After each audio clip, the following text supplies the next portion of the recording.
Bienvenidos, bienvenidas en el marco de estas charlas, estos conversatorios que armó Silvina desde la Asociación de Psicólogos del Gobierno de la Ciudad. eh, Nos proponemos, la verdad es que en estos tiempos se hace necesario más bien ponerle palabras, como decíamos hace un rato, a veces música, a veces canciones, a esta crueldad, a este odio que si no se le pone algún texto, la verdad que es sumamente doloroso, sobre todo en el cuerpo. Así que para hoy invitamos a Ana María Fernández y Dora Barrancos. Yo las voy a presentar y si les parece, después que cada una habla, armamos una charla. Si se quieren desmutear y podemos lograrlo así, lo hacemos, somos varios. Y si no, me escriben por el chat que yo voy leyendo. ¿Vale? Bueno, arranco a presentar a Ana María Fernández. Ana María es doctora en psicología y psicoanalista, profesora consulta de la Universidad de Buenos Aires, donde fue titular plenaria. Es profesora honoris causa por las Universidades Nacionales de Mar del Plata y Rosario y graduada ilustre de la Universidad Nacional de La Plata. En México ha recibido importantes reconocimientos de la Universidad Pedagógica Nacional, de la Universidad Autónoma Metropolitana y de la prestigiosa Asociación Mexicana de Psicoterapia Analítica de Grupo. Es especialista en el campo de problemas de lo colectivo y en estudios de género. Entre los muchos premios que ha recibido se destaca el CONEX de Platino en Psicología 2016. Ha sido asesora externa del Ministerio de Mujeres y Diversidad de la Provincia de Buenos Aires, autora de numerosos libros entre los que se destacan El campo grupal, Las lógicas colectivas, Mujer de la ilusión, Las lógicas sexuales, Jóvenes de vidas grises y Psicoanálisis de los lapsos fundacionales a los feminismos del siglo XXI. Laura Barrancos es socióloga y doctora en historia, profesora consulta de la UBA e investigadora principal del CONICET. Se ha especializado en historia de las mujeres, de las relaciones de género y de las disidencias sexogenéricas.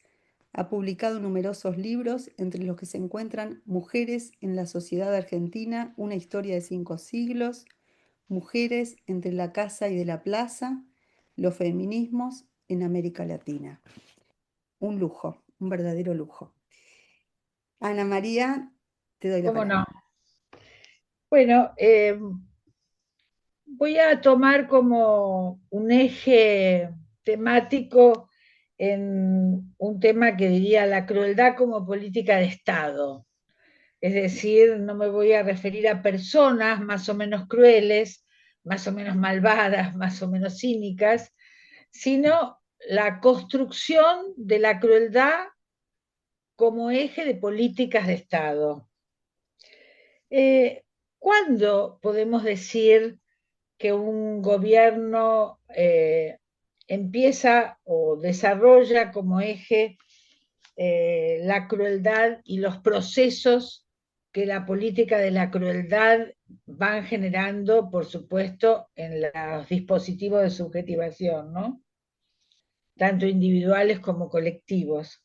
En primer lugar, cuando un gobierno en sus políticas institucionales abandona deliberadamente la negociación y todas sus tecnologías, impone violencias y allí podemos empezar a ver la problemática de la crueldad en su despliegue.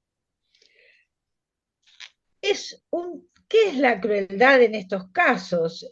Son las violencias directas deliberadamente hechas espectáculo, espectacularizadas, y que producen, entre los muchos efectos de la subjetivación, apuntan a producir efectos colectivos de cierta insensibilización a las novedades a las que nos vamos a ver enfrentados y que curiosamente eh, son reciben la adhesión de grandes sectores de la población. Siempre hay restos que mantienen sus resistencias, nuestros jubilados de los miércoles dan prueba de ello, ¿no? Pero me voy a referir a aquello que no resiste, sino que queda cooptado allí en el marco de estas políticas crueles y que nos cuesta entender que eso rápidamente adquiera mayorías o grandes, grandes espacios de adherentes, ¿no? Es la primera sorpresa que uno recibe cuando ve cómo esa ola va creciendo hasta llegar al gobierno. Es muy interesante un trabajo de Verónica Gago en Le Monde Diplomatique, donde ella hace un trabajo sobre la crueldad como política, y es muy interesante cómo ella, al referirse a la crueldad desnuda, la llama, ubica la importancia estratégica de un movimiento que desde el principio instala su propia genealogía. Y es interesante lo que ella dice en relación a qué ubica como la rápida genealogía de estos movimientos de la crueldad como política. Ubica en Argentina la campaña al desierto como una de las primeras cuestiones, las matanzas de la Patagonia y las dictaduras militares, con especial énfasis en la última dictadura, por supuesto, ¿no? Y lo que va a decir como primera cuestión es que producen efectos de insensibilización, aquello que cualquiera de nosotros reaccionaría con espanto, con desagrado, como que ahí queda un nada. Ahora, una primera cuestión que importa, me parece decir, es que estas, ay, no miré la hora. Bueno, hará 5 minutos, pongamos que 8 menos cuarto habrá empezado, Preocupo. No te preocupes, yo ¿no? te aviso. Sí, sí. Dale, dale. Este, una primera cuestión que es importante subrayar, nada es azaroso en la historia social y política de nuestros pueblos, es que estas políticas de la crueldad pertenecen a un carácter colonial, son parte de las estrategias neocoloniales y una larga trayectoria en la vida colonial de los pueblos, ¿no? Y rápidamente instalan lo que podría llamarse la zona de sacrificio, que es, transforman las poblaciones en verdaderos laboratorios sociales. Pensemos el laboratorio social del 2001, muy diferente a este, y este de la actualidad, pero ambos laboratorios sociales, donde encontramos una extracción sin límite de las ganancias, sean ambientales, sociales o económicas, y una falta de regulaciones, de políticas regulatorias del Estado frente a la extracción minera, los incendios, el afincamiento de capitales, etcétera. Y vamos a encontrar ciertas características que podemos nombrar rápidamente, esto exigiría un desarrollo mucho más exhaustivo, que la crueldad como régimen político implica insensibilización de grandes mayorías, violencia directa, filiación histórica, esto que decía de la genealogía desproducida intencionalmente, espectacularidad, y ahí lo obsceno sobre lo que iremos, y enorme importancia de lo que se ha dado en llamar la batalla cultural en relación a la clase, la raza, el género. Todas las diferencias desigualadas están en cuestión como sus políticas. En este marco de este régimen político ubicamos que se van a desplegar los sistemas de prácticas de dominio de explotación, desposesión, apropiación. Tanto la construcción de la genealogía, rápida de la genealogía, ¿no? Ahora resulta que, bueno, habíamos pensado que la campaña del desierto no había estado bien y ahora Roca es un héroe de la patria. Como son héroes los empresarios que no pagan impuestos, la heroicidad está redefinida y en esa genealogía decía, al mismo tiempo que reivindican, por ejemplo, la campaña al desierto, por ejemplo, Roca, es elemento fundamental. ¿Por qué ir a la historia? Porque esa genealogía arma las bases para las políticas y que esas políticas sean bien vistas. Entonces, la producción rápida de nuevos sentidos, hay allí tienen una importancia estratégica. Es decir, que acá no hay nada improvisado ni espontáneo. No es casual que altos funcionarios de Estado se hayan entrenado en los entretelones de los grandes medios de comunicación durante años sin que nosotros los conociéramos. En fin. Entonces, y la otra cuestión que va en este conjunto es que son parte del ayornamiento de las políticas coloniales. Argentina tiene que reflexionar mucho sobre su condición de colonia, eh, porque nos ha costado pensarnos como colonia, tal vez porque tenemos grandes sectores, sobre todo de las clases medias urbanas, que somos muy blanquitos. Alguien dijo que, y se ha repetido mucho, que descendemos de los barcos. Lo cierto es que si comparamos los sectores medios de nuestro país, sobre todo de las zonas urbanas, con los de otros países latinoamericanos, hay allí una cuestión étnica que nos ha permitido estar confundidos bastantes siglos pensando que el colonialismo era parte del pasado o que sufrían la colonialidad otros países hermanos de América Latina, pero no nosotros. En esta invisibilización, eh, estos nuevos modos geopolíticos de avanzar sin dar garantías ninguna de las expoliaciones y expropiaciones y sobre todo de las riquezas naturales, el quiebre de la capacidad industrial, todo aquello que hubieran sido motores del progreso, hay que quebrarlo rápidamente y esto no se puede hacer sin políticas de la crueldad que dejen a grandes sectores de la población perplejos e inmóviles. Y hasta que voten y puedan llegar a gobiernos democráticos legítimamente armados, ¿no?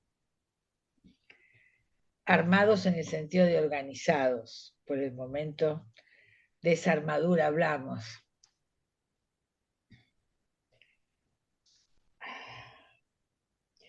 Ahora, en esta cuestión colonial, sin duda, los trabajos de coloniales han abierto el camino para la lectura de los modos actuales de colonialidad. Vemos una cuestión fundamental en estas políticas de la crueldad. Es muy interesante un trabajo de Derrida, de los Estados Generales del Psicoanálisis, que fue un gran congreso que hubo en la Sorbonne en el 2000, donde se discutía cuál era el estado civil del psicoanálisis en esta cultura que había ganado terreno, pero había cosas fundamentales que no podía pensar. Fue muy interesante, yo estuve, Derrida dio la conferencia de cierre, muy bella, muy jugada además, Y él planteaba que frente a la crueldad, él hace un desafío muy fuerte al psicoanálisis, muy interesante, ¿no? Dice, bueno, pero no me voy a desviar para ahí. Respecto de la crueldad, dice una cosa muy importante, me parece, que es que frente a la crueldad desnuda, frente a esas políticas de la crueldad, construidas deliberadamente y que no tienen que ver con gente que tiene desarreglos, cuestiones psiquiátricas, son políticas. Eh, Él dice que no debemos confundirnos respecto de las políticas de la crueldad, que de nada sirve, dice, oponerles a las políticas de la crueldad a una antropología romántica de lo humano, ¿no?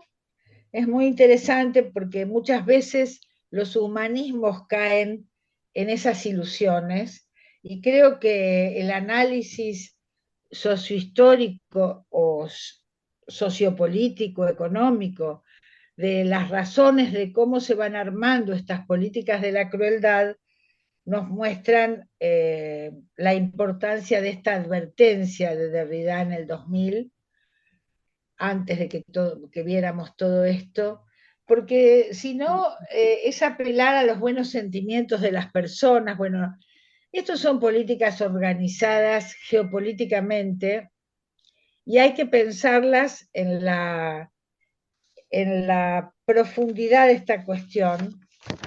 Ahora, no son nuevas.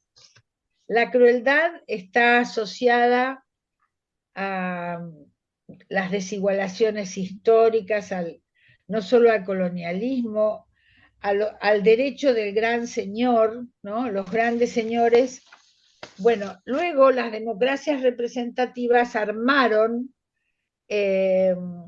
como políticas donde empiezan las cuestiones de derechos humanos, la ampliación de derechos, las democracias representativas con modalidades de diálogo, aún entre partidos que no coinciden, eh, las tecnologías violentas, y digo tecnologías para mostrar que son producciones de gran escala, más allá de personas, eh, hablan de... Eh,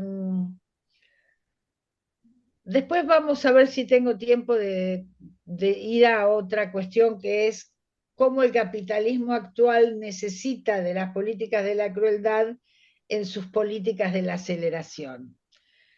Pero lo que quiero significar ahora que el capitalismo, el colonial o el colonial capitalismo, como querramos poner las prioridades, en sus transformaciones históricas, este es un momento, y deberíamos preguntarnos por qué, es necesaria la crueldad como políticas de Estado, sobre todo en el refuerzo de las políticas de la colonialidad.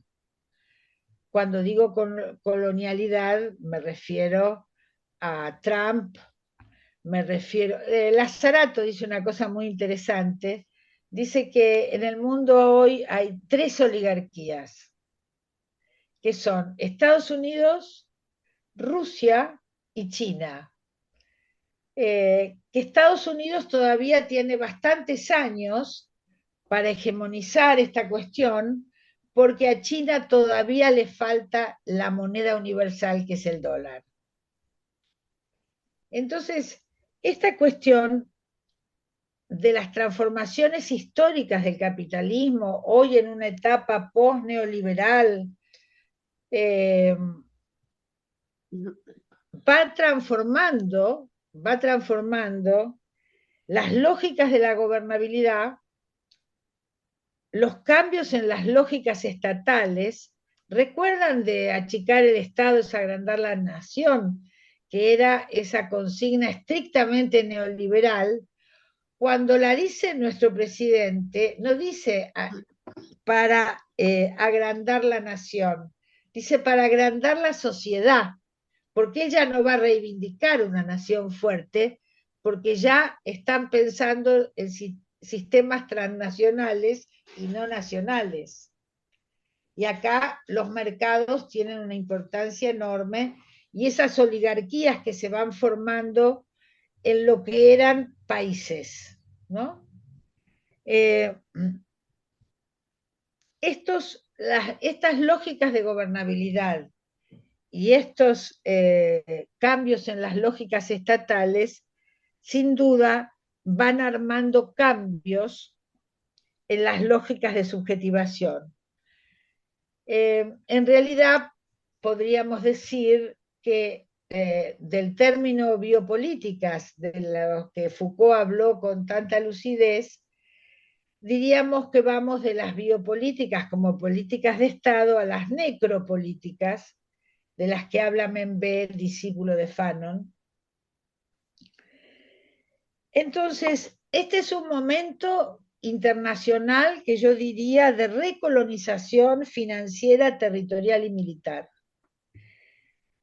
Y esto está sostenido por los circuitos financieros más amplios. Bueno, yo no soy especialista en estas cosas, lo dejo dicho en general, pero sí dar un ejemplo. Cuando en las épocas del neoliberalismo menemista se decía el mercado que oculta su mano al Estado. Ahora no oculta su mano. Los mercados y sus agentes operan en absoluta transparencia. Salen en todos los diarios que viene el jefe máximo de la CIA con dos directivos de las centrales de inteligencia inglesas porque vienen a negociar el problema de la pesca en el sur. ¿Qué hacen las agencias de seguridad resolviendo problemas de mercado? Bueno, hacen mucho, pero es el modo en que solo podés funcionar dentro de estrategias coloniales y en el margen que te deja. Lo que pasa es que hay periodos en la historia donde las políticas nacionales resisten. Acá no tenemos políticas nacionales que resisten, sino todo lo contrario. Es el elogio de la subordinación territorial, económica, política, financiera, el elogio de ir quebrando los resortes nacionales. Y esto debemos reconocer, a muchos nos chocó de entrada, como cómo puede esto ganar adeptos, ¿no? Bueno, es que ahí tal vez no nos dimos cuenta que había un turning point, como se dice en inglés, ¿no? Un momento de giro de las culturas que por supuesto no tiene nada de espontáneo, ¿no? Entonces, tal vez este sea un nuevo momento histórico del capitalismo que ha habido un agotamiento de lo neoliberal. Y esta nueva etapa de dimensiones internacionales, sin duda, y con nuevas articulaciones de la gobernabilidad local mundial, va produciendo otras estrategias y abruptas transformaciones de las prácticas de lo que fueron las narrativas tradicionales de las democracias occidentales. Hoy, como decimos que todos somos iguales ante la ley, ¿no? Hay esta idea que decía hace un rato de heroicos empresarios que han evadido impuestos. Hay un elogio de lo que en otro momento hubiera sido una ilegalidad, un robo, etcétera, etcétera. Y todo esto se sostiene a partir de una violencia semántica también, donde se vuelve imprescindible la transformación violenta de los sentidos. Para lograr que todo esto vaya generando nuevos modos de subjetivación, han inaugurado un nuevo operador político de gran eficacia, que son las redes sociales. Las redes sociales van produciendo un disciplinamiento muy particular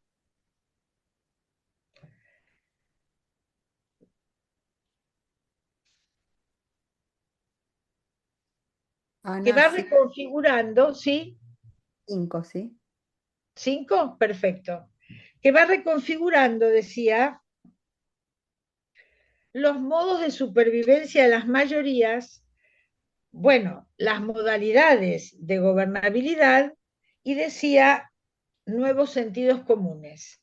Ahora bien, esto solo puede hacerse en el marco de una acción propagandística contra los derechos conquistados, extrema violencia comunicacional en las redes y un gran impacto de las expresiones, esto me parece muy interesante, un gran impacto de las expresiones gubernamentales que se expresan en la desmesura y la violencia. Y voy a terminar con esta idea. ¿Cuál es el atractivo de la desmesura? Porque podría generar grandes repudios. Sin embargo, hay grandes sectores de la población que esa desmesura les seduce. La desmesura violenta como estrategia política de seducción. ¿Por qué? Porque es el garante de la radicalidad que va a tener esa política en relación a los gobiernos anteriores. Ubicar la desmesura como garante de la radicalidad, de la transformación que van a emprender, es algo que nos demuestra por qué esa denostación a los derechos humanos, la denostación a la idea de Estado presente, por qué, esto es muy interesante también, por qué los feminismos son el gran enemigo de este modo de gobernabilidad. Bueno, nada más ni nada menos que trae debates de principios del siglo XX y nos muestra, y con esto cierro, y nos muestra una cuestión que nos remonta a la historia, ¿no? Que es la cuestión de la acumulación capitalista, que Rosa Luxemburgo decía que no era acumulación primitiva, sino acumulación permanente, y la historia ha demostrado que así era. Y entonces aparece un motivo de fondo por el cual hay que atacar a los feminismos. Porque la subordinación de las mujeres es estructural a la reproducción del capital. ¿Qué querrá decir estructural, que es una palabra tan compleja y tan crítica en los estudios sociales? Estructural quiere decir nada más ni nada menos que sin la subordinación de las mujeres, el capitalismo no puede acumular a la velocidad que necesita acumular. De ahí entonces la importancia de las políticas de los cuidados, bueno, del trabajo invisible no remunerado, salarios para las mujeres que no trabajan. Todas las políticas de los feminismos sostienen su radicalidad siempre y cuando entendamos que se trata nada más ni nada menos que la subordinación de las mujeres en la reproducción de la aceleración de la acumulación capitalista. Bueno, dejo acá y abriremos a preguntas luego. Muchas gracias. Gracias, Ana María. Dora, Bueno, adelante. muchas gracias a la asociación, muchas gracias por habernos juntado con Ana María, muchas gracias a todas, todos, todes de esta tarde-noche, y además suscribo completamente lo que ha dicho Ana María, y voy a agregar apenas algunas notas más, pero he ahí una circunstancia paradigmática que no se puede contestar, lo que ha señalado Ana María. Yo me voy a referir, hace poquito tiempo, se produjo un libro que está a cargo de Francis Rosenberg, que se llama El goce de la crueldad, en el que yo tengo un artículo ahí que se llama La crueldad que nos gobierna. De modo que toda esta temporada he venido derramando conceptos y más en torno de esta insistente, paradigmática cuestión de la crueldad, que tal como lo dice Ana María, primero, la crueldad es un acto, no es un acto humano. La crueldad es una circunstancia humana. Los animalitos, los otros, no son crueles. La crueldad es íncitamente una posición de nuestra condición Homo sapiens sapiens, primera circunstancia. Dos, obviamente la crueldad es transhistórica. Formas humanas muy, muy detestables ha habido siempre. El asunto es el contexto de significación que tiene la crueldad. Y la tercera cuestión es cuando la crueldad son actos individuales o como dice Ana María, con toda razón, representan políticas estructurales del Estado instituyentes de la crueldad como sistema. Esta es la cuestión. Es ahí una circunstancia reveladora de que estamos en otra orilla de la crueldad. A mí me gustaría situar entonces a la crueldad que nos domina recientemente en orden a la aparición de las fórmulas de la radicalidad de las derechas, de las extremas derechas, y que se contaminan porque no tenemos todavía nomencladores precisos que den cuenta de estas fórmulas, a las que por una cuestión un poco rumiante llamamos neofascismos o fascismos renovados, porque no tenemos. Además, para señalar el alcance detractor, solo es comparable a la brutalidad, eficacia, de crueldad del modelo fascista, aún a sabiendas de que estas fórmulas conspicuas económicas son otras. Hay muchas diferencias entre el modelado en que se dio el fascismo y el modelado actual capitalista. A mí me gustaría situarles un poco en lo que yo creo que son los entreveros que han dado en postular y hacer la significación enorme de voluntad popular que suscribe la extrema derecha, es decir, el acto eleccionario de la extrema derecha. Voy a anticipar algo, por favor. Por ahí mi PC le da una especie de conversión histérica. Como ustedes saben bien de qué se trata, a veces se paraliza, no se asusten, porque me dice un técnico muy querido que es un efecto de saturación, vaya a saber de qué. Pero bueno, por las dudas aviso, es una verdadera conversión histérica, se pone azul, no sé, y tengo que reiniciarla. Por las dudas. Bueno, entonces voy a decir rápidamente, porque tenemos poco tiempo, lo que para mí constituye algo así como se establecieron contextos que permitieron un rearmado de las fuerzas de extrema derecha planetariamente. Esta es la cuestión. Porque esta circunstancia nosotros lo estamos viviendo de manera muy directa y muy aciaga, pero en verdad se constituye en yo diría, hay una fórmula de la internacional de la extrema derecha que además se da oportunidades, ya saben ustedes, detenidas internacionales, etc. Hay alta heterogeneidad en las lideranzas de la extrema derecha, no cabe duda, pero hay homogeneidades. Una de esas homogeneidades es, como señalaba Ana María, lo dejo para el final, es efectivamente haber puesto en el foco central de sus devociones relativas a un concepto que no es de las derechas, que viene de las canteras de la izquierda, como batalla cultural. Miren, hay una serie de expropiaciones de la extrema derecha de una semiótica que no era de ellos. Por ejemplo, objeción de conciencia. Objeción de conciencia tampoco viene de sus cuadros semánticos. Es la objeción de conciencia la hacían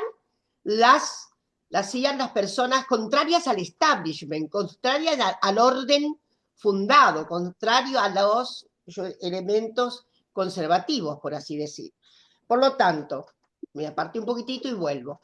Yo diría, ¿qué circunstancias han hecho posible la instalación planetaria con tanto vigor en algunos casos? El hecho de que Víctor Orbán, creo que es la tercera o cuarta elección que gana holgadamente, por ejemplo en Hungría, y lo de, efectivamente, lo que se está viendo, y vamos a ver qué pasa en Francia, porque está en plena crisis y habrá elecciones probablemente por la caída del primer ministro entre hoy y mañana creo. Pero no me quiero apartar y decirles que para mi gusto hay una serie de, yo diría, dimensiones que no podemos dejar de tener en cuenta. Las digo rápida. Una, se terminó el mundo bipolar de hace 50 años atrás. Y lo que quiero decir que el mundo bipolar, a pesar de que no estábamos de ninguna manera adheridas a las concepciones de la Unión Soviética, pongamos, o que teníamos una serie de cuestiones a establecer como puntos de ninguna manera de conferencia. Primero, la propia saga estalinista, ¿no? En fin, había apartamientos muy, muy dolorosos de lo que había sido el viejo cauce de la revolución. Pero lo que ocurría era que el mundo organizado entre un capitalismo devastador y aquella cosa, de todas maneras permitía, aún con cierta, ¿cómo diría?, con cierta provisoriedad, bueno, el mundo es bipolar, esto tan horrible no va a ocurrir porque del otro lado algo van a hacer, ¿está claro? Entonces era una especie de imaginario bastante redundante en sentidos, digo, para el progresismo en el mundo, aunque no tuviera afiliación en lo que fuera el registro de la Unión Soviética de aquella época. Es más, hubo una desbandada enorme. Los partidos comunistas en el mundo occidental quedaron muy desiertos. En cada uno de nuestros países ocurrió eso por las conflagraciones que se tenían respecto a las políticas de la Unión Soviética, ¿no? Dos, a mí me parece, tal como dice Ana María, que hay, me parece, digo, esto es de alta opinión, de larga opinión, de mundos, de figuras muy especializadas, digo, verdaderos mundos especializados, no apenas uno o dos. Los cambios enormes en la estructura del capitalismo. Miren, hace 40, 50 años atrás había una conformación todavía del mundo capitalista en donde el acto de creación de bienes para cambiar de mercadería era esencial. Ahora, la más importante mercadería que se produce es el flujo financiero. Eso ha significado una desertización enorme humana. A ver, en Argentina hemos perdido 1.200.000 trabajadoras y trabajadores del sector 2 de la economía. Eso tiene un significado en materia de ¿qué? De sensibilidades políticas. En Francia. Francia tenía hacia 45 años atrás, más o menos, el 40% de su PEA, de su población económicamente activa, estaba en el sector 2 de la economía, es decir, eran trabajadoras y trabajadores de la industria, etcétera, produciendo mercaderías. ¿Saben? Hoy día Francia tiene solo 20% de personas a las que se podría asignar la vieja etiqueta de clases trabajadoras. Esto redunda en un cambio posicional de la subjetividad, es enorme. Hay ahí una desaparición demográfica fuerte, que tenía sensibilidades políticas, tenía orientaciones políticas, que tenía designios en general, atravesados por opiniones y sensaciones y sensibilidades en las que jamás podría haber una apostasía como la justicia social es un delito. ¿Está claro? Esto es una circunstancia que hemos perdido. La tercera cuestión, me parece, es que hemos tenido, sí, significativos default, frustraciones en el mundo entero, frustraciones de la socialdemocracia, por ejemplo, frustraciones respecto al populismo, frustraciones y demás, que han significado también cambios en las sensibilidades políticas muy, muy particulares. Hay que analizar país por país. Esto no se puede hacer a grandes trazos, digo. Hay que tener una idea de que en cada país han pasado cosas. Es casi, digamos, analizando, no más que los Estados Unidos de América, era hace 50 años poco probable que una figura como Trump fuera 2 veces presidente de ese país. Era de alta improbabilidad. Bueno, para no decirles que las probabilidades distopías personalísticas en política fuera un poco más probable. Sí, en América Latina todo es probable, diríamos, ¿no? Pero lo que quiero decir es que han aparecido esos cuadros que emergen de una especie de no política, de una negación de la propia política, pero se estructuran como y son polizontes de la política, pero tienen argumentaciones de rupturas que parecen de alta subversión, de alta subversión. Le agrego además el condimento de fatigas, en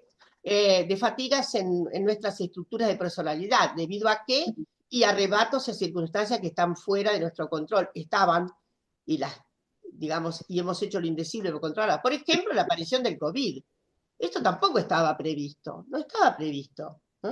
Y fue tan amenazante y desestructurador que yo diría, hubo un momento de vacilón, si ustedes me permiten, aún en las configuraciones científicas. Las propias configuraciones científicas estaban impactadas. ¿Por qué es esto? Porque sí, el virus se conocía, pero esta circunstancia no. Y permítanme decirles que conozco de cerca los azoramientos pasados por la propia configuración, porque además quiero decirles, se decía en los medios más, ¿cómo diría? Los más consagrados de la ciencia en nuestro país, gente que sabe muchísimo, y que especulaba que una vacuna solo podría producirse de acá, en el 2020, 2 años más, 22, ¿no? Era poco probable, sin embargo, ustedes saben que, en fin, la condición humana se las arregló, y finalmente surgieron las vacunas mucho antes en general de lo que parecía una previsión. Dicho esto, lo que quiero decir que este batifondo de fondo está significando cimbronazos enormes en las subjetividades, en la estructura de sensibilidad, en las opciones. Yo creo que lo que ha habido además por parte de las extremas derechas es un cálculo de reducción económica enorme, ¿no? El cálculo que hace la derecha es cómo se reduce y se encuentran chivos expiatorios, sintagmas depredadores. En Europa es muy común la de el peligro de los inmigrantes, ¿está claro? En el caso de Orbán, por ejemplo, ha hecho una situación gravísima de penalizar a todas las personas. Fíjense la instauración de la crueldad donde llega. En Hungría está penalizado gravemente la circunstancia de asistir a un inmigrante ilegal. Está penalizado. En Hungría, por ejemplo, para que ustedes vean la estructura de la regresión de derechos, que obviamente es vecina de la propia crueldad. Se ha acabado con la enorme mayoría de los derechos ganados por las mujeres, salvo el voto y salvo el aborto, pero el aborto en condiciones muy penosas. En Hungría es legal el pago diferencial de salarios a las mujeres. Es legal, porque son mujeres. Así que yo lo que creo, tal como decía Ana, que efectivamente las extremas derechas procuran una sintagmatización muy económica, muy rápida, que va por el chivo expiatorio, pero que va por nociones hiper sentido común. El sentido comunísimo. Lo más común del sentido, se hace de eso un uso de alta legitimidad para transformarlo en el asedio de todo tipo de improperios contra lo que sería el otro, ¿no? La otra antagónica posición. Por ejemplo, el antagónico de la justicia social. ¿Qué? Arreglate como puedes la justicia social. Obviamente, insisto, la subjetividad ha cambiado mucho y de ahí que puede haber alistamientos propensos a vamos a votar este bizarro personaje, que además viene con una motosierra y destruye todo. Yo recuerdo que en el año 23 nos la pasábamos diciendo, la motosierra no es una metáfora. La gente tomaba como una articulación. Y para mí la motosierra, quiero decirles además, estaba impregnada de todos los sentidos del exterminio. ¿Por qué? Porque en Colombia, la motosierra se usaba, los paramilitares la han usado para descuartizar a las personas. Entonces, el significado para mí no podía ser más letal, ¿no? No sé cuántos minutos tengo. Irene, ¿cómo estamos? 5. Ah, ¿viste? Entonces ahora vuelvo sobre los anatemas constitutivos de la nueva crueldad. El asunto de que la batalla cultural, insisto, es una apropiación de una bellísima serie de ideas de Antonio Gramsci en nuestra disputa contra la hegemonía del capitalismo y sus conformaciones, sus configuraciones culturales. A eso Gramsci lo llamaba la batalla cultural. Tenemos que ganar la batalla cultural contra la hegemonía del capitalismo, de la depredación, de las formas que hoy llamamos más agudas del extractivismo. Lo cierto es que la verdad es que las configuraciones de la crueldad de la extrema derecha traen al ruedo de la política también personalidades liderando muy distópicas, muy distópicas, muy distópicas. Usted, para la psicología, creo que es un baño de oportunidades el análisis de las personalidades en juego, ¿no? Que arrojan, me parece, descriptores que estoy incapaz de, por supuesto, asociar porque no soy del ramo, pero solamente imagino las veredas que se abren. Yo voy a señalar la idea de que, por supuesto, es un anatema insoportable toda la configuración del feminismo. ¿Por qué? Porque el feminismo, además, está lidiando contra dos cuestiones paramétricas que para estas extremas derechas son absolutamente groseras, agresivas, insoportables en su saga antiderechos.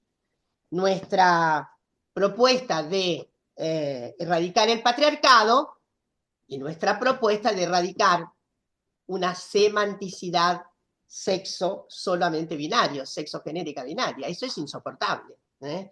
Eso no quiere decir que estas personalidades distópicas no estén habitadas con todas las fórmulas más, yo diría, más complejas y antagónicas. Para terminar, quiero decirles, analizar solo la personalidad de Trump, la de nuestro presidente, y la de, por ejemplo, hay lideresas mujeres en la extrema derecha, las hay.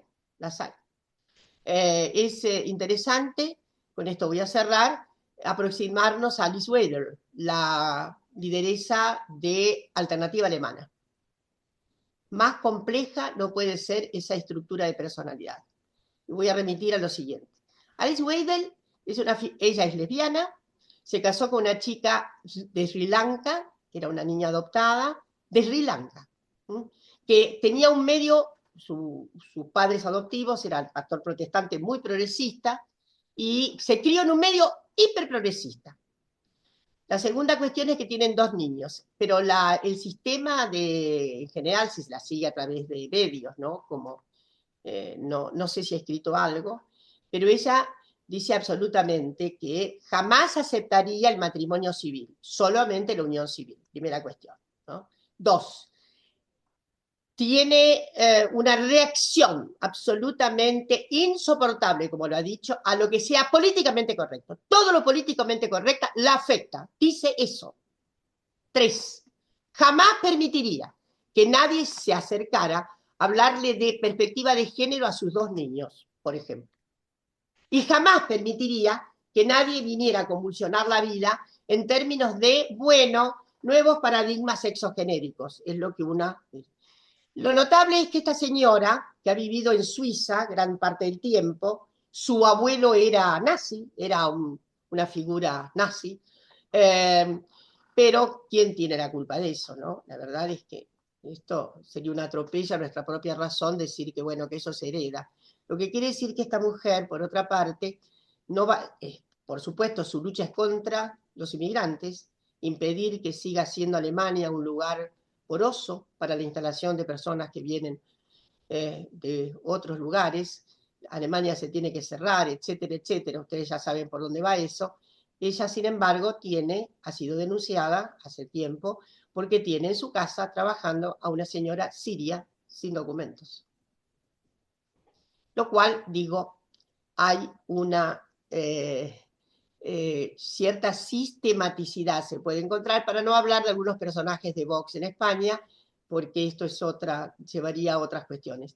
Digo que hay, además, en estas formulaciones tremendas de la extrema derecha, la aparición de personalidades líderes que son muy distópicas, personalidades muy, muy severamente toxicizantes, y que, como dice nuestro querido amigo Rocco Carbone, creemos con él que sí, que lo que procura la extrema derecha, de lo cual hay que cuidarse, es la tentativa de psicotizarnos, pero no podrán. Muchas gracias.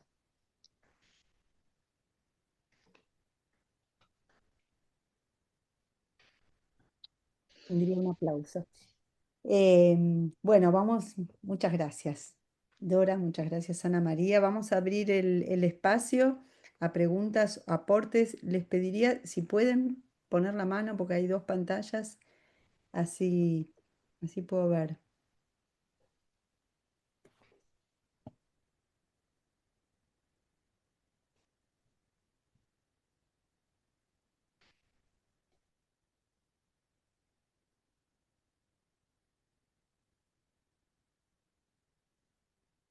Bueno, abro. Estaba dando la palabra, pero abro. Ah, me anoto acá. Dale. Le doy la palabra a Marta Camaño. Bueno, buenas noches. Gracias por este encuentro. A los organizadores, la verdad es muy revelador la capacidad que tiene Ana María y Dora Barrancos de sintetizarnos un análisis impresionante. Espero poderlo recordar en todos sus términos, aunque ya algunas cosas me fallan de memoria.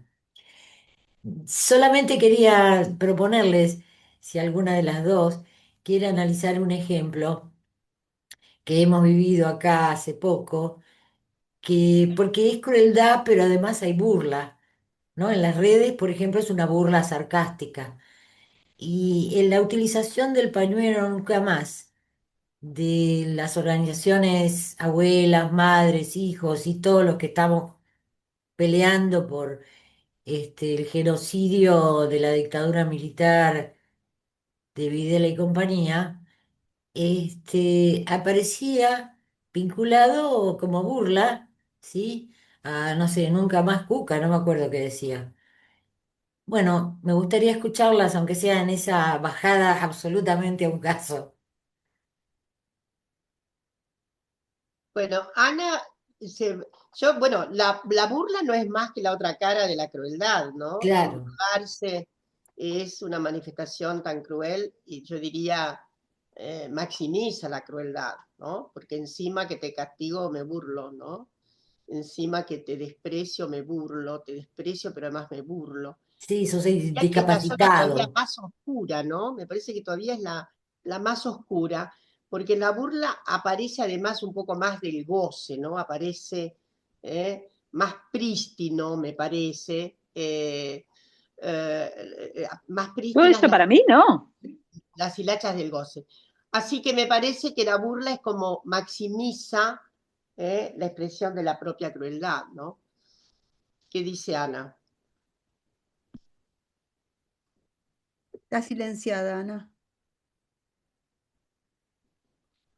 Recordaba unas declaraciones de la presidenta, creo que es presidenta, no sé, o primer ministra, no sé, de Italia, Meloni, Primera ministra.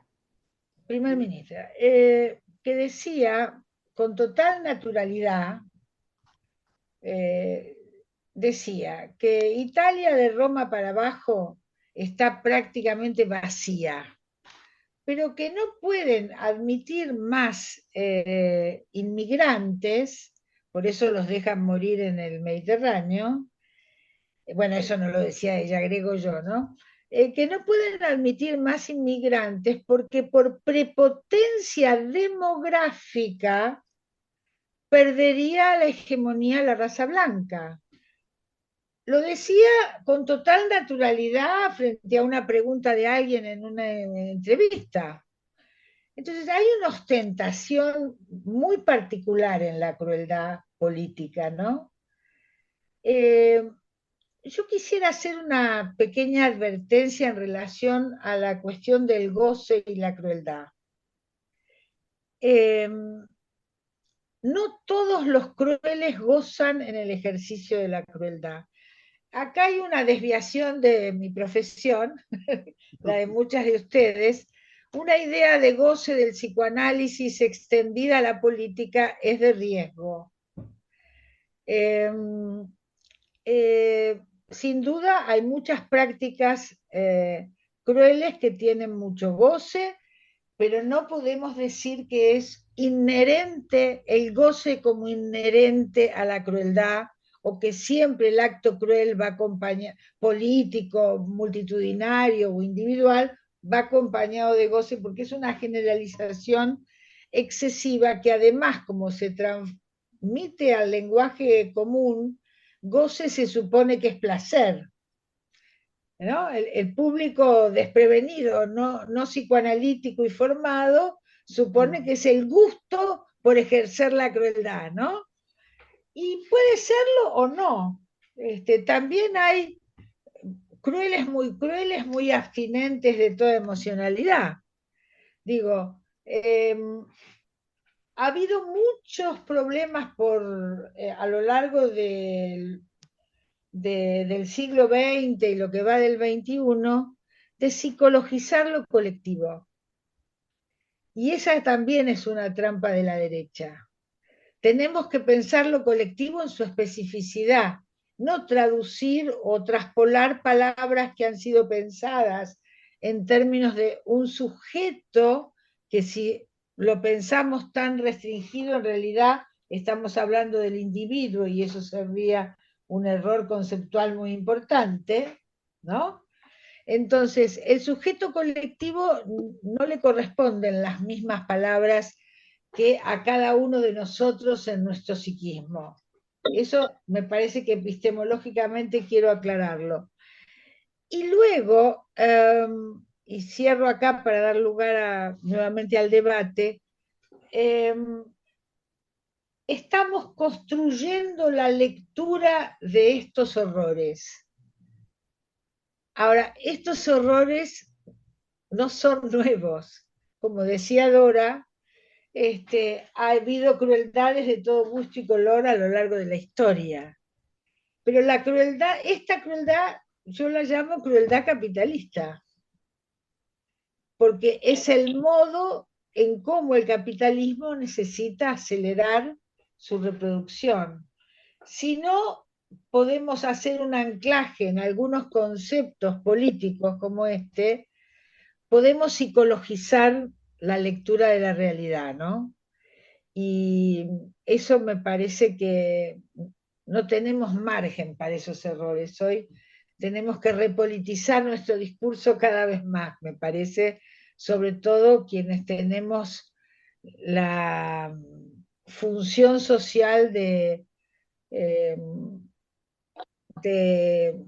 expresar las ideas que en los actos no siempre podemos ver con toda claridad, ¿no? Cómo interpretar estos actos que nos han sorprendido tanto y todavía no entendemos cómo hay masas que siguen estas ideas. Bueno, esta sorpresa nos tiene que obligar a pensar a mayor velocidad y profundidad que hasta ahora. Porque me quedé pensando en esto último que decías, Ana María, que me parece que retoma esto que decías de las nuevas búsquedas de sentido.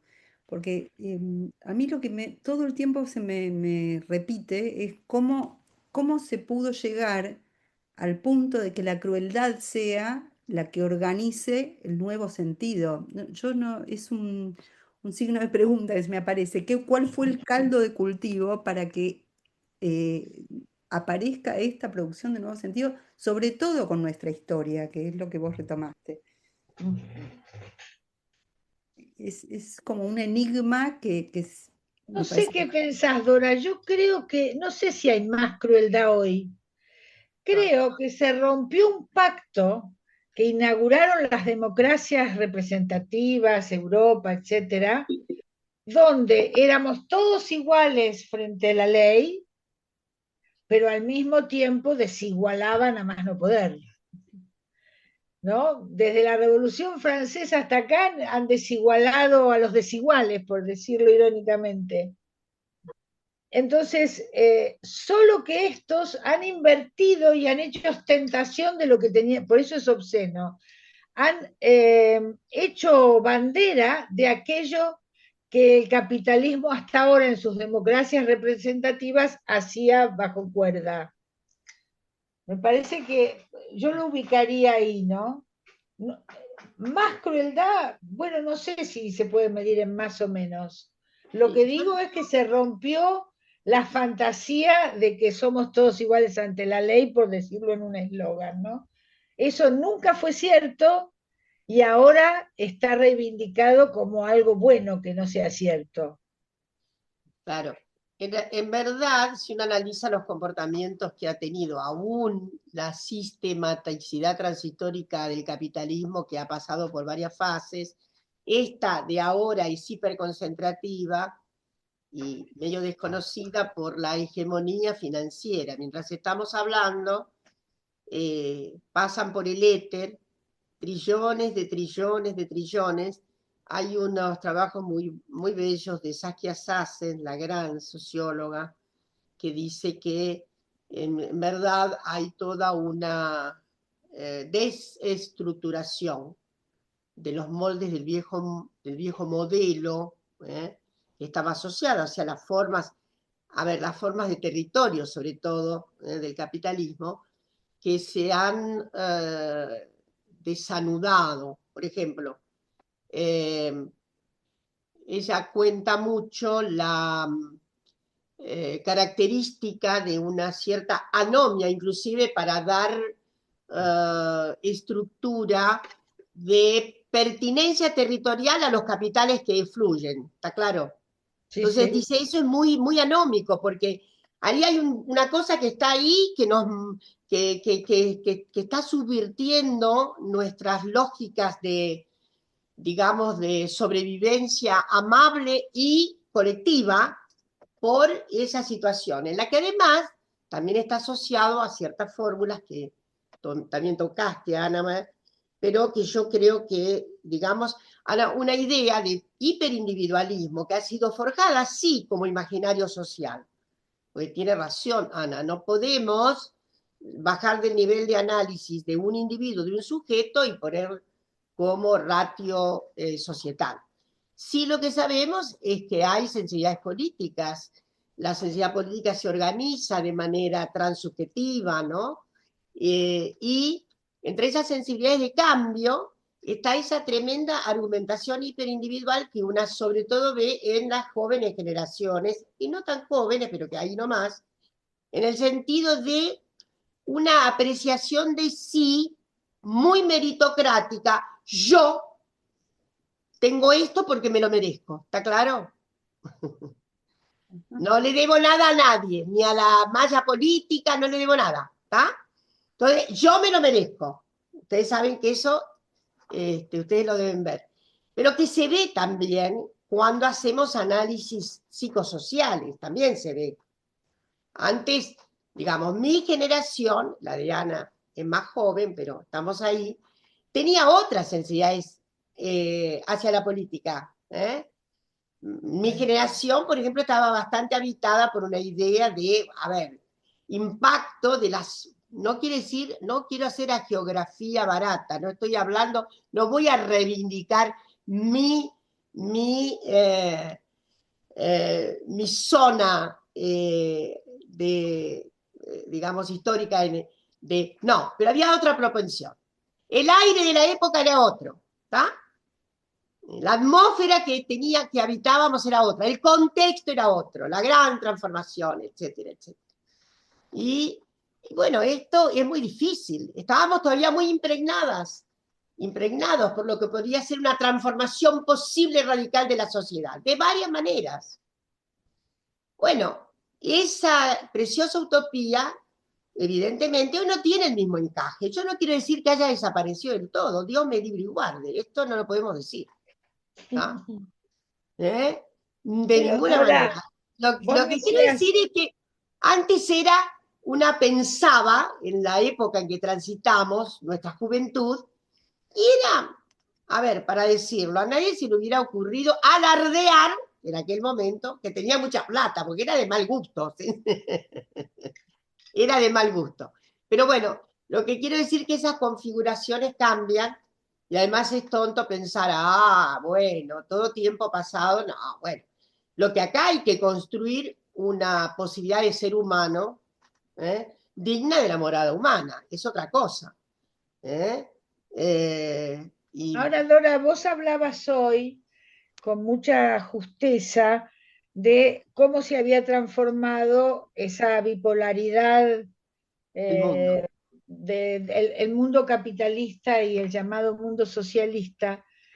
Eh, yo creo, uno no puede arrogarse la verdad, pero me parece que al caer la idea de esos dos universos conceptuales, económicos, políticos, sociales, psicológicos, que se medían y mantenían esa cuestión, la caída del muro significó la caída de todo el ideario de lo social, bueno, si uno dice justicia social, no es solo en relación al peronismo, sino Ah, ¿no? El conjunto de ideas de qué es lo justo, de entonces, bueno, la cuestión de cómo los obreros se organizaban, los derechos, toda la historia social de los avances de los derechos,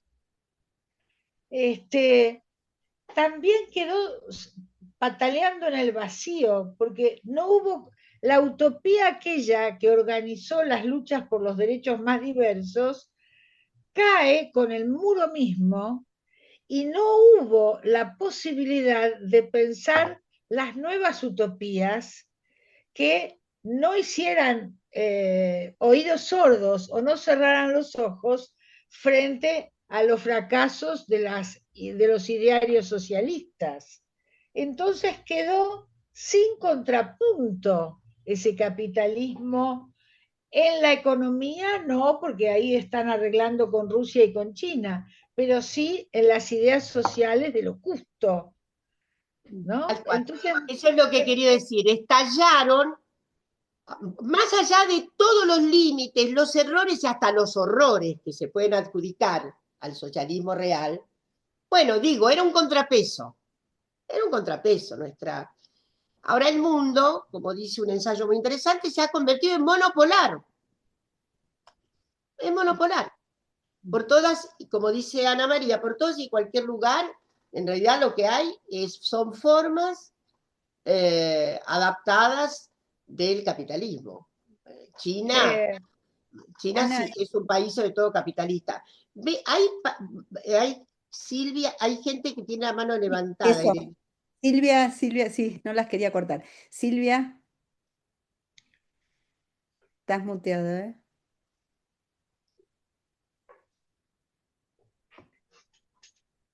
Sí, les quería agradecer a ambas eh, el nivel de discusión al cual se ha llegado. Realmente es amplísimo y complejo, porque han recorrido temas que tienen que ver con el campo de las ciencias sociales, eh, las ciencias políticas. Bien, y ciertas preguntas del psicoanálisis respecto al malestar, ¿no? El civilizatorio. Entonces, a mí me pareció muy interesante el planteo respecto al tema de colonial, ¿no? Es decir, lo colonial es cierto que es como una categoría que en la Argentina pareciera ser absolutamente vetusta y me pareció muy interesante este matiz que vos le diste, Ana, respecto al hecho de la composición étnica dominante en el país, va, dominante, habría que ver, pero digamos, no es hegemónicamente este, como diría, híbrida, sino que nos encontramos, bueno, étnicamente blanca.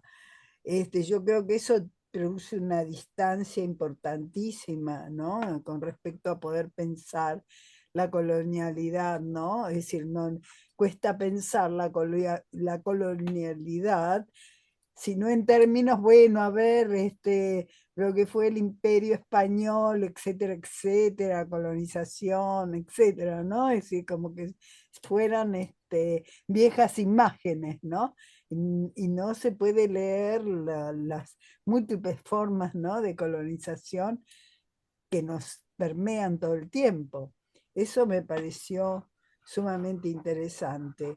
Por otra parte, el tema que nos acucia tremendamente es cómo pensar la deconstrucción de estos discursos, ¿no?, de la crueldad, dado el arraigo, ¿no?, emocional que tienen, porque si algo hay de común para mí, ¿no?, en estos discursos, ¿no?, encuentro claramente las marcas del fascismo, del nazismo, respecto a la estructura de estos discursos que se asientan en lo emocional, ¿no? Vemos esa raíz emocional constantemente, ¿no? Inclusive en toda la construcción de las apelaciones. Bueno, este es un tema que me parece que realmente es toda una urgencia, es una tarea política nuestra, ¿no? Sobre todo para, bueno, nosotros como psicoanalistas, como cientistas sociales, ¿no? Es un campo en el cual debemos explorar, ¿no? Bueno, gracias, ¿eh? Gracias. Sería bárbaro que pudiera haber un seminario, ¿no?, sobre esto que puedan dar acá en la asociación, no sé. Estoy hablando por mi cuenta, Silvina. Bueno, lo tomamos. Lili, Ah, bueno, ¿qué tal? Buenas, ¿me escuchan? Sí. Muchísimas gracias, Dora y Ana María, por las exposiciones. La verdad que venimos todo el tiempo inmersos en esto, pero es bueno que alguien como ustedes lo pueda manifestar en palabras tan claras, ¿no? Me causa un poquito de gracia cuando dijiste, Dora, un mundo monopolar. Dije, sí, está lleno de gorilas, no hay duda. No hay duda. Pero no, respecto de lo que decías de esta subversión de valores, de sentidos, me acordé de algo que dijo Amado Boudou hace un par de semanas en el Instituto Patria respecto del tema de Cristina Libre, ¿no? Digamos, hizo unos aportes que me parecieron muy, muy importantes. Cómo se ha dado vuelta todo en el sentido de que se humaniza lo financiero, el capital, y se deshumaniza a las personas, bueno, específicamente en los casos que contabas de Hungría, ¿no? O se premia la evasión, que son delitos, se premian los delitos y se castiga la humanización. O sea, se castiga cuando alguien quiere ayudar en Hungría a los, bueno, no me sale la palabra ahora. Eh, Migrantes, ¿eh? los Inmigrantes. migrantes. Exacto, a los migrantes, exactamente.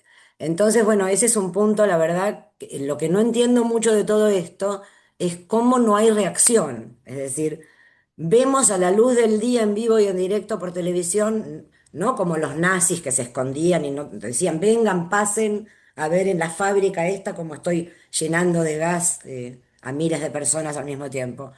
Era todo oculto en la dictadura acá lo mismo, digamos, se sabía, pero nadie lo mostraba como un trofeo. Acá se muestran como trofeos el genocidio de Gaza, los jubilados apaleados todos los miércoles, que, bueno, desde el Patria estamos en el operativo de salud atendiendo a la gente todos los miércoles, a los discapacitados, a los médicos del Garrahan, y no hay reacción, es decir, ¿dónde está esa reacción de nuestro pueblo?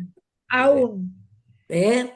aún no hay reacción. Ah, bueno, aún Fíjate, digo, hay poca fíjate, reacción. fíjate los Sí, jubilados, qué sabios, cuando sí, aún siendo pocos, siguieron amasando los bien. miércoles la cuestión Sí, sí, y sí, hoy son un factor de resistencia que nunca hubiéramos imaginado que iba a salir de ahí. Y los del Garrahan también sí. empiezan a seguir amasando la cuestión y no es que nos ganaron, nos derrotaron y nos vamos deprimidos. Y un buen día, por ningún azar, ¿no? Por No, vamos a supuesto. ir sumando. Un Digo, buen día. un buen día, así Sí, como contando un cuentito, sí. diputados y senadores empiezan a bocharle decretos y Ujú. cuestiones legales que era imposible de imaginar unos meses atrás. Yo no tengo ninguna idealización de los procesos históricos, te aclaro, pero es muy conmovedor ver cómo en ese amasar pequeño de los jubilados se fue gestando un modo valorado de la resistencia que hace unos meses atrás no alcanzábamos a ver. Entonces, bueno, ¿qué va a pasar? No sé, tampoco pongo florcitas de colores, pero digo, son situaciones casi micropolíticas de poquitos que son. Pero en esa constancia, bueno, claro, ya la gente que aprueba las políticas del gobierno actual ya les sacó la ficha a los viejitos encantadores jubilados y dijo, son los guerrilleros de los 70, ojo, no les Sí, crean. Las Bueno, no abuelas también importa. fue un ¿Cómo? trabajo. tremendo. Lo de las abuelas también fue un trabajo micro, ¿no? Sí, sí, Claro, sí. bueno, pero fue un trabajo, las madres cuando la plaza, todos esos fueron trabajos micros que no respondieron en principio a las organizaciones políticas habituales y que después fueron haciendo la política. Pero a Es lo que voy falta es de que capacidad. nada está quieto, ¿no? Nada está mortalmente quieto. Lo que pasa que esto es insoportable. Uno Es tendría que... insoportable. Me acuerdo del título de una novela de Piglia, ¿no? Respiración artificial. Uno tendría que tener un respirador político para Bueno, aguantar los todo esto. miércoles de hecho hay que tenerlo, porque si salís con los gases Tendrías que tener. es bastante Sí, sí, sí. gráfico. Yo voy a suscribir Mm, esa fórmula de Ana María porque, eh, Liliana, yo creo que hay reacciones que son menos visibles, ujú, que son muy micro, como dice Ana María, y que están evidentemente produciéndose. Yo creo que hay una ruptura de la, ¿cómo diría? De la estela consagratoria a ver, a lo que de un modo medio sofisticado podemos llamar la servidumbre voluntaria. ¿Está claro? Eso mm, se quedó. ¿Eh? Y se quebró. Ahora, en nuestro país una debe recordar, para no desalentarse, que ha habido movilizaciones impresionantes, ujú, impresionantes.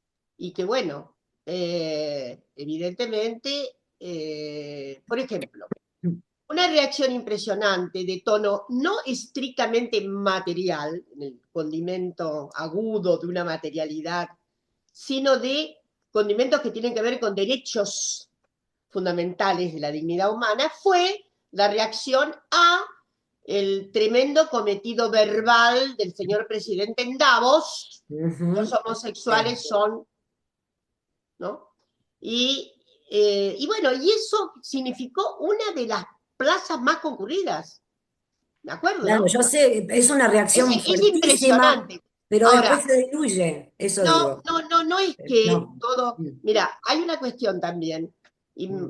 por suerte fui a ver este domingo un lindo conversatorio de Ana Cacopardo, paso el chivo, Ah, con las tres lideresas de los feminismos populares. Y la verdad que, bueno, una se entusiasma cuando dice, ay, veo consagrada mi hipótesis, ¿no? Ah, es como si ah, una... oh, lo que quiero decir es que fue maravilloso, porque también estamos acostumbrados a oír mal, hay un reflujo de los feminismos. ¿Y dónde lo sacaste? ¿Cuál es? ¿En qué se basa empíricamente la conjetura? El mm, hecho de que, bueno, no, los pañuelos verdes no están en la calle. Perdón, no estaban siempre en la calle tampoco antes. Tenemos una circunstancia de coyuntura, hay momentos de mayor conmoción y aglutinación. Bueno, estamos en esa. Además, ¿qué quiero decir a Lili misma?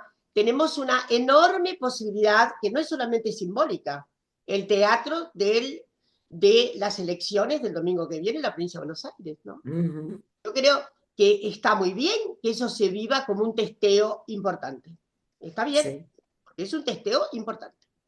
Entonces, es cierto que yo creo que estamos además en este momento en una circunstancia grave, absolutamente grave, una implosión que yo digo imprevista, porque la verdad es que tal como se iba, evidentemente los conatos de implosión son mayores que los de la posibilidad de la externalidad, porque aquí es a puros saltos y retazos, digamos, propios, ¿no? Pero bueno, ahí hay que también perseverar mucho en el sentido de ocultar bien cómo se dirige, ¿no? Cómo vamos a dirigir. No es tan fácil, por las dudas, salir de estas tremendas encrucijadas. Una no deja de pensar lo que fue el 2001, ¿no? Y para mí me he dicho de manera muy conservativa, si quieren, no vamos a poner 50 muertos, está claro lo que quiero decir, ¿no? Tal cual. Hay que pensar, cuando se dice, ay, pero no hay reacción así, digo, no es porque provenga de ti, pero lo que quiero decir es que no dejo de pensar que ha habido reacciones inclusive notables, como fue aquel día después de Davos, ahí a la semana de Davos, ¿no? En que el señor dijo todos los homosexuales son pedófilos, ¿no? Sí, sí. Y bueno, y fue una reacción notable. Por otra cuestión, porque por más que se ultime, por más que se utilice el sentido común, finalmente se lo ultima, se lo hace estallar. ¿Está claro? El sentido común es usado, pero llega un momento en que estalla. Déjenme provocar con esto, porque hay un momento en que no puede ser de sentido común, te mato porque quiero, ¿no? En fin, hay una improbabilidad de que, bueno, que nos ajustemos humanamente a la cuestión. En fin, yo soy una optimista y redenta, ¿qué quieren que les diga? Y tengo el optimismo espinociano, que espero, no es naif, es la idea de que para transformar la realidad hay que estar con una fragua optimista, porque si no, no hay ninguna posibilidad, ¿no? Entonces, es una posición existencial, si ustedes quieren, pero bueno, en todo caso, desde el punto de vista psicológico, a mí me ha dado bastantes resultados. Por supuesto. Yo a eso le agregaría, Dora, si me permitís, que la posibilidad del optimismo, ¿no? Yo en lo personal no resisto las derrotas, no resisto el pesimismo, ¿viste? En lo personal tengo una cosa como que me ha traído mis dolores de cabeza también, pero también me ha permitido sobrellevar mucho. Una cosa, bueno, vamos para adelante y vemos, ¿no? Pero acá diría que una cuota importante de que algo de ese optimismo se despliegue está en hasta dónde vamos a tener la honestidad política e intelectual de ver cómo los progresismos de cualquier signo hemos ayudado a la caída de esa utopía. Y cómo vamos a tener que revisar mucho las cosas que hicimos mal para poder construir colectivamente algún sentido innovador nuevamente, ¿no? Es decir, dejo abierta la esperanza, pero también con los recaudos. De acuerdo. Digamos, no puede haber una esperanza fofa, diría. Tal cual. Justamente trajiste, yo no conocía ese discurso de Derrida, gracias por haberlo traído, pero en realidad esa conformación antihumanista de Derrida es al humanismo fofo que Foucault criticaba tanto, ese humanismo fofo, ¿no? El humanismo de la sensiblería del corazón, digámoslo así, por más que hay cosas del corazón que son muy lindas. Pero me refiero a las estanterías esas del corazón que se publicitan, etcétera. Ya saben ustedes a qué me refiero. Entonces, sí, lo que quiero decir es que el humanismo fofo no cabe. En todo caso, lo que tenemos es un camino crítico, muy reflexivo y siempre bastante doloroso. Porque hacerse cargo de alguna cuestión que no hicimos tan bien, es un desapego completo nos tenemos que desapegar completamente exigimos la criticidad de nosotros, pero no la nuestra, ¿no? En fin, esta idea también muy sartriana, ¿no? Acabar con el infierno son los otros, decía la bella noción sartriana. No, hay una parte de las responsabilidades habidas, es cierto que en su medida, y bueno, no se le puede echar a toda la sociedad cargo de la misma responsabilidad. Esto es azul. Y forma parte además de la Arcadia de cierta denostación sobre lo que podrían ser las logicidades estrictamente políticas, ¿no? El deterioro de la logicidad política tiene Bueno, que ver claro. con todas las frustraciones traídas por la política en su forma concreta de poder político, ¿no? Entonces, pero bueno, ahí hay que hacer algo, ¿no? Yo tampoco quiero decirles con esto también, tampoco me voy a autoflagelar todos los días, no, no, no. No, claro. Pero esa política que tiene que estar abierta a la crítica también va acompañado de una cuestión mucho menos visible que yo diría es lo político, que son esos gérmenes semilleros que están todo el tiempo pensando, innovando y que por ahí ni los conocemos. Creo que hay una gran crisis de la política tradicional, por decir así, ¿no? Este gobierno le es muy fácil poner en crítica a los partidos políticos y uno dice, mirá, y ahora ya están recontrapodridos ellos con Karina y bueno, chicos, hay que escuchar los jingles de Los Gelatin jingles, sí, eso te iba a los decir. días, Lo Nos cultural alineamos. los salva, ¿eh? días, ahora dicen que hay que hacer, Increíble. en vez de así, así hay que hacer. Sí, así. Sí, Bueno, sí. entonces, Alta ¿qué quiere primera, decir eso? terrible. ¿No? ¿Qué son esos jingles produciendo ahí de esos chicos divinos? Y Divino, están divino. diciendo, no nos durmamos, porque en esos gérmenes de lo político es donde saldrán nuevas formas de la política. Estas están muy vapuleadas ya, ¿no? Y en Sí. esas nuevas se incorporará lo mejor de las antiguas. Pero hay una cuestión que me gustaría Es la decirte, Ana. historia, ¿no? Ana, vos decís, bueno, los progresivos, ¿qué habremos hecho mal? Obviamente hay que revisar todo eso para que ahora estemos así, hicimos todo mal, digo, sería como la primera, hicimos cosas terribles para estar en esto. Pero digo, me parece que yo daría un poquitito vuelta a la cosa. Yo creo que los progresismos son atacados por lo que hacen bien, no por lo que hacen mal. Por lo menos Claro, pensando en los 12 años y medio o sea, pero vino perdimos Macri elecciones porque por la lo que hemos persiguieron hecho durante mal. 10 años para llegar al corolario de la Sí, prisión. No fue sí, de un día claro. para el otro. Este ataque feroz por ser mujer, por decir que los derechos son buenos y no son excremento. Digamos, en este punto yo No, digo, bueno, a veces me resisto, no porque no haya que revisar y obviamente la autocrítica famosa, sino porque si no nos pasamos para el no, otro lado. pero no me refiero a la autocrítica yo cuando hablo de A revisar. revisar esto del Me progresismo que hemos refiero, hecho. no, bueno, claro, pero no me refiero a una idea de autocrítica muy del siglo XX, me refiero a cómo estar, a ver, cómo estar muy atentos, atentas a gérmenes que tienen otras formas que las que tuvo la política de nuestros años. Porque si vamos a repetir estas estructuras, vamos a volver una y otra vez sobre el error. El mundo va muy rápido y tal Ujú, vez los próximos escenarios tengan formas políticas diferentes, porque estas se están como machucando solas, diría, no solo por lo que haces ujú. mal, también por lo que haces bien, pero no Sí. alcanza, suponte, ¿no?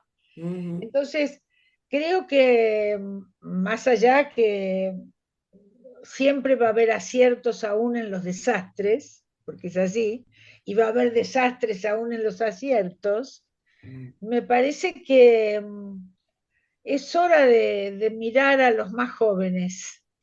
Por eso lo de gelatina lo digo en broma y en serio, No, ¿no? es en serio, Este, unos no, artistas bueno, fantásticos ahí. no les vamos a pedir a estos chicos que hagan una nueva plataforma política, pero habrá políticos especialistas en la política siempre, ¿no? Para Ujú. darle las formas gubernamentales, pero no hay que tener miedo, diría yo, a innovar y no hay que tener miedo a poner sobre la mesa las cosas que estuvieron mal, porque me parece que si no es como los tapujos, no, no, bueno.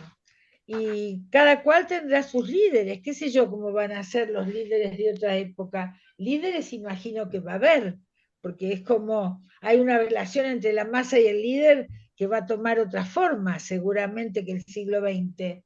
Yo digo el siglo XX porque yo soy más del siglo XX que del XXI, ¿no? Cumplí 81, así que ya tengo muchos Ah, años, uf. pero el optimismo solo lleva a la ceguera política y el pesimismo a la inacción.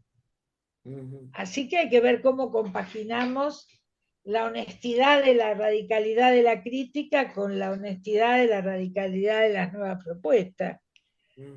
Si no, quedas estancado, ¿no? Sí, el optimismo no puede ser tampoco fofo, necio y Claro, el optimismo también hace un cálculo.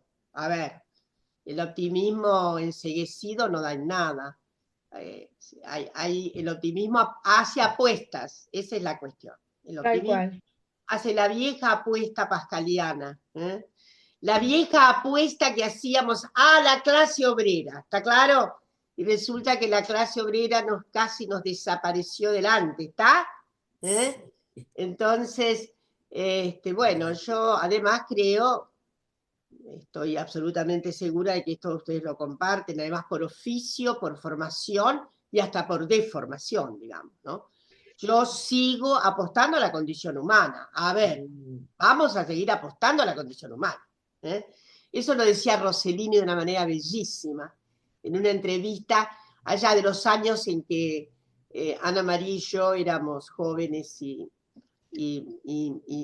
muy desalineadas en materia de lo que serían las correcciones configuradoras de las aceptaciones normativas. Entonces, en una entrevista maravillosa que todavía se pasa, famosa, de aquel español, que no me acuerdo cómo se llamaba, que no era el Perro Verde, no, unas entrevistas muy buenas. Deleuze fue entrevistado entre ellos. Bueno, la de Rossellini vale la pena, porque Rossellini dice algo bellísimo. Cuando el entrevistador le dice, bueno, no sé, qué quiere hacerlo tambalear en esa apuesta, y entonces, ese optimismo, de cuño, yo diría, es espirociano, que también tiene mucho que ver con los idus marxistas y que tiene que ver en general con las fórmulas de transformación de la vida y con todos los, digamos, los elementos filosóficos aún no tan cercanos a lo que podría ser el fuste materialista histórico. Él dice, no, permítame seguir apostando a la condición humana. Ujú. Bueno, de eso se trata, ¿no? Claro. Porque si no apostamos no habría posibilidades de hacer terapia, me imagino, de ser terapeutas, ¿eh? Si no hay una apuesta mínima, no digo ya una cuestión atrevida, como es el estado de salud o la cura, ya sabemos. Mi pequeño registro me permite decir que no es por ahí, pero bueno, el optimismo de las relaciones interpersonales al final, ¿no? Ujú. Ulloa tenía una frase maravillosa que decía que frente a la violencia, la crueldad, el maltrato, había que oponerle el miramiento y el buen trato, Ujú. ¿no? Y hay algo que tenemos que recuperar de eso, porque él decía que la ternura es la base ética del sujeto, ¿no? Entonces, esos niños que no han tenido ternura, y eso lo veo en el consultorio todos los días, es muy difícil que puedan construir de grandes el dial de lo correcto y lo incorrecto. Y por eso no pueden llegar nunca a ser presidentes empáticos. Bueno, ahí lo tenés, que está divertido el hombre. Vamos a ver si. No se puede llegar, hay que hacer algo. Yo estoy por administrar un dispositivo nuevo, habría que pasar varios sedazos a ver cómo fueron las infancias. ¿Cómo fueron las infancias? Para No, vos dejar, sabés que todo esto de la crueldad se ve muy bien Yo, después de el Ni Una Menos, afortunada o desafortunadamente, como se mire, he tenido mucha demanda de pacientes que han sufrido abuso incestuoso en la infancia, y yo atiendo adultos, ¿no? A los 40, 50, 60 años, la primera vez que lo cuentan es en el consultorio, y es tan claro la cuestión de la desnutrición de ternura, las cosas que produce y la dificultad de la restitución de todo eso, y cómo también tenemos que revisar mucho de nuestros modos, los encuadres con que trabajamos, porque lo que no hay que hacer es con estas personas, yo creo que no hay que hacer maternaje, pero sí hay que poner miramiento y buen trato más que abstinencia, ¿no? Totalmente. Sí, sí, sí. Bueno, me tengo que ir, disculpen, porque si no, no me Sí, dan de comer sí, hoy. sí, listo. Les Hay agradezco Muchas mucho. un gracias. montón de agradecimientos acá que les haré llegar. Mm. Cómo no, muchas gracias. Ay, Muchísimas perdón, Dora, gracias.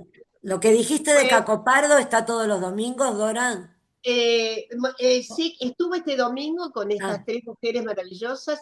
El 5 de octubre estoy invitada, pero no era ah, para hablar de eso. Tengo entendido que Ana invita a Dolores Fonsi y a mí.